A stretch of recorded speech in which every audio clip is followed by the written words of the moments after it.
واضح ہے کہ کراچی میں لیاری گینگ وار کے اہم کردار عزیر بلوچ سے انٹیلیجنس اور پولیس پر مشتمل ٹیم نے 2016 میں تحقیقات کی، جن میں یہ انکشاف کیا گیا ہے کہ عزیر بلوچ نے 198 قتل کی وارداتوں میں ملوث ہونے کا اعتراف کیا، جن میں گینگ وارز کے ساتھ ساتھ سیاسی بنیادوں پر کیے جانے والے قتل بھی شامل ہیں۔ اس کے علاوہ عزیر بلوچ نے پولیس اہلکاروں کی مدد سے گینگ وار کے ایک اہم کردار ارشد پپو کے اغوا اور قتل سمیت 2 رینجرز اہلکاروں کے قتل، پولیس پر حملوں اور 4 پولیس اہلکاروں کے قتل، شیر شاہ کباڑی مارکیٹ میں بھتے کی وصولی اور تاجروں کے قتل کا بھی اعتراف کیا۔ جے آئی ٹی کی رپورٹ کے مطابق عزیر بلوچ نے دوران تفتیش ایرانی شہریت رکھنے اور ایرانی انٹیلیجنس اداروں سے روابط کا بھی اعتراف کیا۔ عزیر بلوچ نے جے آئی ٹی کو بتایا کہ 2014 میں ایرانی انٹیلیجنس حکام نے انہیں حساس معلومات فراہم کرنے کے لیے کہا اور اسی بنا پر عزیر بلوچ کے خلاف مقدمہ چلا اور 12 سال کی قید کی سزا انہیں ہوئی۔ اہم سوالات اٹھ رہے ہیں جن پر تفصیلی بات کریں گے پیپلز پارٹی کے سینئر رہنما سعید غنی سے، جبکہ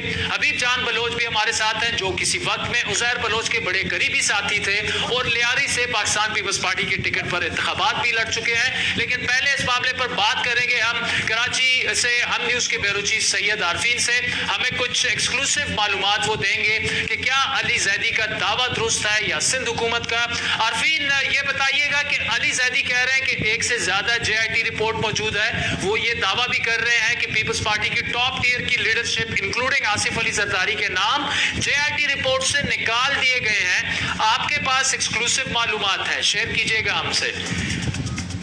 عادل دیکھیں، جہاں تک جے آئی ٹی کی بات ہے تو جے آئی ٹی تو صرف ایک ہی بن سکتی ہے، 2-3 جے آئی ٹی نہیں بن سکتی، نہ ہی اس کے ورژنز بن سکتے ہیں۔ تو جو ایک جے آئی ٹی اگر عزیر بلوچ کی بات کی جائے تو جو جے آئی ٹی سندھ گورنمنٹ نے آج اپلوڈ کی ہے اپنی ہوم ڈپارٹمنٹ کی ویب سائٹ پہ یا جو لیک کی گئی میڈیا کو، وہی اصل جے آئی ٹی کہلائے گی۔ جو میری معلومات کے مطابق اور جو ہم اپنی اسکرین پہ بھی اپنے ناظرین کو دکھا رہے ہیں ایکسکلوسیو، یہ وہ پیپر ہے جو کہ علی زیدی کے پاس میری اطلاعات کے مطابق یہ وہی کاپی ہے جو علی زیدی کے پاس موجود ہے، لیکن اس کے اوپر صرف فیڈرل انٹیلیجنس ایجنسیز کے جو نمائندے تھے جو جنہوں نے جے آئی ٹی میں حصہ لیا تھا، جو عزیر بلوچ سے پوچھ گچھ کر رہے تھے، ان کے سائن موجود ہیں۔ اس جے آئی ٹی کے اندر جو سی ٹی ڈی کا نمائندہ تھا اور جو اسپیشل برانچ کا نمائندہ تھا اور سب سے بڑھ کے جو چیئرمین جے آئی ٹی تھا فدا حسین جاوری، جو آج بھی ایس ایس پی ویسٹ اس وقت تعینات ہے کراچی کے اندر، ان کے سائن موجود نہیں ہیں۔ تو جوائنٹ انٹیروگیشن ٹیم کا جو مقصد ہوتا ہے وہ یہ ہوتا ہے کہ جو پوری مختلف محکموں کے جو لوگ ہیں جو اس کے نمائندے اس کے اندر موجود ہیں، وہ کسی بات پہ ایک ایگری کرتے ہیں کہ یا تو اس میں جو اکیوزڈ ہوتا ہے اس کو 3 طریقے سے اس کو ڈکلیئر کیا جاتا ہے، یا اس کو بالکل کلیئر کر دیا جاتا ہے وائٹ کہہ کے، یا اس سے گرے کہا جاتا ہے کہ یہ مشکوک آدمی ہے، یا اسے بلیک کیا جاتا ہے جس کا مقصد ہوتا ہے کہ یہ آدمی جرم کیا ہے اور اس کے اوپر آگے پروسیڈنگز کرنے کی ضرورت ہے۔ تو جو میری معلومات ہیں اس کے مطابق علی زیدی کے پاس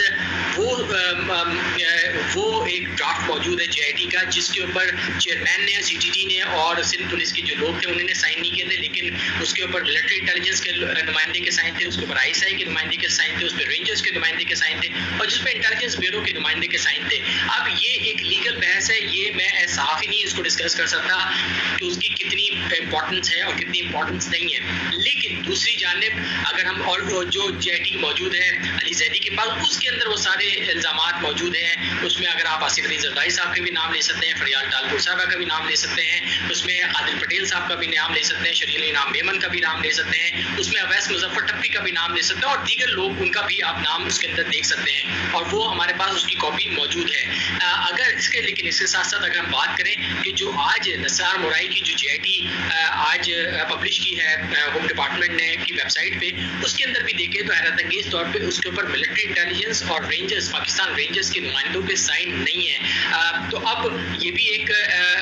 قانونی نقطہ ہے کہ کیا اسے ہم کہہ سکتے ہیں یہ مکمل جے آئی ٹی ہے۔ اس کے اوپر چیئرمین کے سائن بھی ہے، جس کے جو چیئرمین تھے وہ اس وقت S S P Malir Rao Anwar صاحب تھے، اس کے اوپر آئی ایس آئی کے نمائندے کے سائن بھی موجود ہیں، اس کے اوپر انٹیلیجنس بیورو کے نمائندے کے سائن بھی موجود ہیں، سی ٹی ڈی کے نمائندے کے سائن بھی موجود ہیں اور اسپیشل برانچ کے نمائندے کے بھی سائن موجود ہیں، لیکن اس پہ میں ایک دفعہ دوبارہ سے عرض کروں کہ اس پہ ملٹری انٹیلیجنس اور رینجرز کے نمائندے کے سائن نہیں ہے۔ جو میری معلومات ہے اس کے مطابق بالخصوص رینجرز اس اس JIT سے اس کے اندر جو نکات رکھے گئے, جو اس کے اندر فائنڈنگز رکھی گئی, وہ اس سے متفق نہیں تھے اور وہ یہ چاہتے تھے کہ اس کے اندر اور چیزیں ایڈ کی جائیں اور اس کے اندر اور چیزیں شامل کی جائیں, لیکن جو دیگر لوگ تھے وہ اس سے متفق نہیں تھے. بالخصوص سندھ گورنمنٹ کے جو نمائندے اس کے اندر موجود تھے وہ باتوں سے متفق نہیں تھے. تو اب اگر دیکھا جائے تو معاملہ 50-50 ہو چکا ہے. ایک ہاتھ کے اوپر جو عزیر بلوچ کی JIT ہے جو سائن نہیں ہے, اور اب دوسری طرف نثار مرائی کی JIT آ چکی ہے جس کے اوپر 2 لوگوں کو سائن نہیں ہے. تو اب یہ قانونی مسئلہ ہے جس کو ڈسکس کرنے کی ضرورت ہے کہ کیا یہ دونوں JIT مکمل کہی جا سکتی ہے, کیونکہ عزیر بلوچ کی JIT میں تو یہ ہوا کہ ایک ایسی JIT سامنے آئی, ایک JIT کا ایسا ڈرافٹ سامنے آیا جس کے اندر تمام ممبران کے سائن تھے, لیکن اہم سوال یہ ہے کہ کیا نثار مرائی کی جو JIT ہے اسے مکمل کہا جا سکتا ہے یا اس کے اوپر مزید سوالات کرنے کی ضرورت ہے. لیکن یہاں سب سے اہم بات ایک اور بھی ہے کہ جو قانونی شہادت ہے اور جو کرمنل پروسیڈنگز چلتی ہیں اس کے اندر جوائنٹ انٹیروگیشن ٹیم کے جو فائنڈنگز ہوتی ہیں, جو اس کی رپورٹ بنتی ہے, اس کی کوئی خاص ویلیو ہمیں نظر نہیں آتی کہ جس کی بیس پہ یہ کہا جائے کسی ملزم کو سزا مل جائے. تو اس کے اوپر بہت زیادہ بحث کی گئی ہے, علی زیدی صاحب کی بھی جانب سے بھی کی گئی. حالانکہ اگر علی زیدی صاحب جس بات پہ بحث کر رہے ہیں بالخصوص عزیر بلوچ کے JIT کے بارے میں, تو وہ جو JIT سامنے آئی جس پہ سب مختلف ہیں اس میں کچھ بھی نہیں ہے, لیکن 164 کے تحت دفعہ 164 کے تحت دیے گئے مجسٹریٹ کے سامنے بیان میں عزیر بلوچ نے وہ تمام باتیں کی تھیں جو دوسری JIT کے جو ایک ڈرافٹ موجود ہے علی زیدی صاحب کے پاس, وہ تمام باتیں 164 کے بیان میں مجسٹریٹ کے سامنے عزیر بلوچ نے دی ہیں. یہاں ایک اور بھی نکتہ اہم ہے کہ جو دفعہ 164 کے تحت جو بیان دیا گیا, جو ماہرین ہیں, جو وکلا حضرات ہیں, وہ یہ سوال کرتے ہیں کہ کیا جس وقت دفعہ 164 کے تحت جو عزیر بلوچ نے بیان دیا, جو مختلف لوگوں پہ الزامات عائد کیے, جو ملزم ٹھہرایا کہ وہ کس طرح سے لوگوں کو دھکا پہنچاتے تھے, ان کے مفادات کے لیے کام کرتے تھے, جن پہ وہ الزام عائد کر رہے تھے, کیا وہ اس وقت جس وقت یہ بیان ان سے دیا جا رہا تھا دفعہ 164 کے تحت وہ وہاں پہ موجود تھے یا نہیں تھے. یہ ایک بہت قانونی نکتہ ہے. سید عارفین بڑی ایکسکلوسیو اور تفصیلی معلومات ناظرین ہمارے ہم نیوز کراچی کے بیورو چیف ہمیں فراہم کر رہے تھے. بڑا اہم سوال انہوں نے اٹھایا کہ علی زیدی کے پاس جو JIT موجود ہے اس پر سوائے ایک ادارے کے یا شخص کے کسی